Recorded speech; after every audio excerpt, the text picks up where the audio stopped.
Bismillahirrahmanirrahim. Allah'ın rəhmət və salamı üzərimizə olsun inşallah. Ramazan ayının 8-ci günü hamımız üçün mübarək olsun inşallah. Allah bu ay hörmətinə bizləri bağışlasın. Hazreti Rasulullah, Allah Peyğəmbəri belə nəql edir ki, İnnə əbvəbəs səma tuftahu fi əvvəli leylətin min şəhri Ramazan və la tuğliqu ilə axiri leylətin min.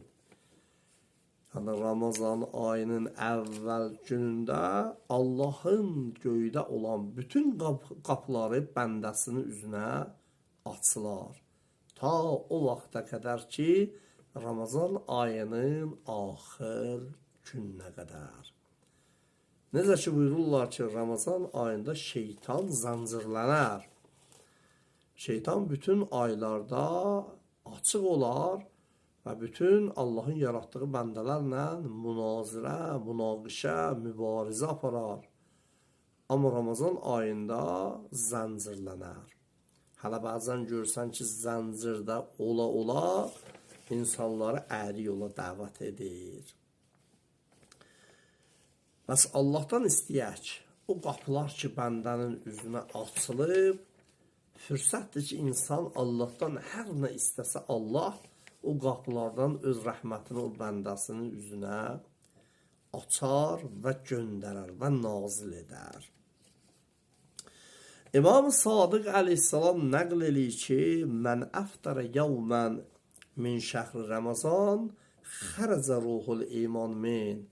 Əgər bir insan üzürsüz yerə Ramazan ayının gününün orucunu yesə, onun bədənindən imanın ruhu çıxar.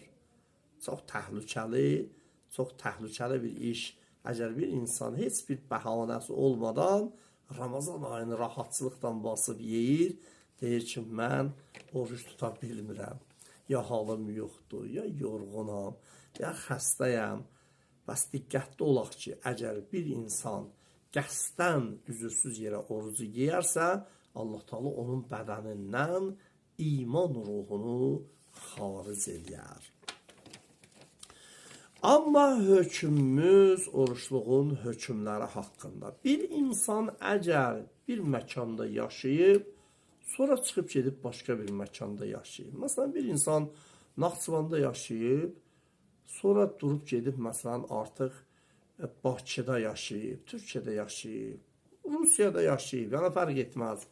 Hər hansı bir yerdə yaşayıbsa, Ramazan ayında əgər öz qaldığı yerə, yəni Naxçıvana, ya Şərra, ya qaldığı bir məkana hərəkət edirsə, Ramazan ayını gəlib orada sükunət tapırsa, orada qalırsa, o insanların orucu tutulmalıdır və tam formada tutulmalıdır və namazları da qəsr qılınmamalıdır. Yəni, 2 rəkət namazlar qılınmamalıdır. Namazlar da tam qılınmalıdır.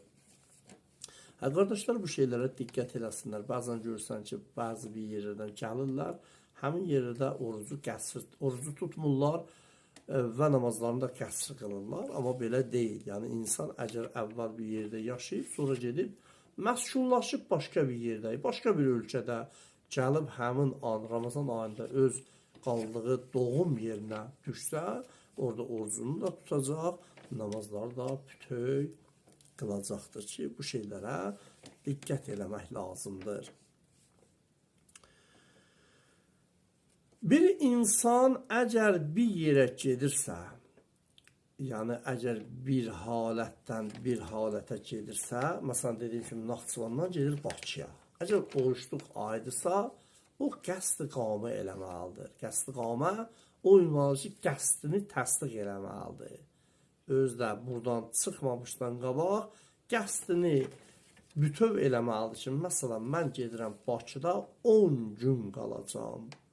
Əgər o 10 gün qalacaqsa, Bakıda orucunu tutacaq və namazlarını da tam qalacaq.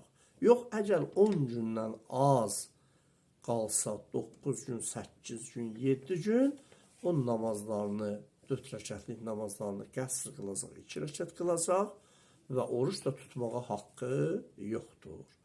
Niyə? Niyəsi qanunu ilahidir. Yəni Allah Taala belə məsləhət görür. Bu məsələlər ki, əhkamdır, hökmdür, İslam aləmində oruç tutan bu mövzulara tam formada diqqət eləməlidir. Məgərin ki, bir insan vətənindən imtina eləyə. Məsələn, deyək, Şərurda doğulub, daha deyək ki, daha mən Şərura qayıtmayacam və Şərurluğun vətəndaşlığından çıxıram, mən məsələn gedib Rusiyada qalacam. Ya məsələn gedib Bakıda qalacam. Daha o deyək ki, o vətəndaşlıqdan çıxdığına görə, yəni vətəndaşlıqdan imtina etdiyinə görə, o əgər birdən də qayıdıb gəlib oruçluğun günündə düşsə öz doğum yerinə, o insan orada namazlarını qəsr qılacaq və oruç da tutmağa haqqı yoxdur. Məgər ki, 10 gün qəsd eləyə. Allahım bizləri bağışla, şəhidlərimizin ruhunu şad elə, əsgərlərimizi qoru, vətənimizdə, ölkəmizdə həmişə sabitlik bərqərar elə, qazilərimizə şəfainat elə, onların sıxıntılarını həll elə və ağamız İmam-ı Zaman əleyhissalamın zuhurunu təcil elə inşallah. Allahümmə əccilli vəlikəl fərəc və səlli ələ Muhammed və ali Muhammed və səlamu aleykum və rəhmətullahi və bərəkətuh.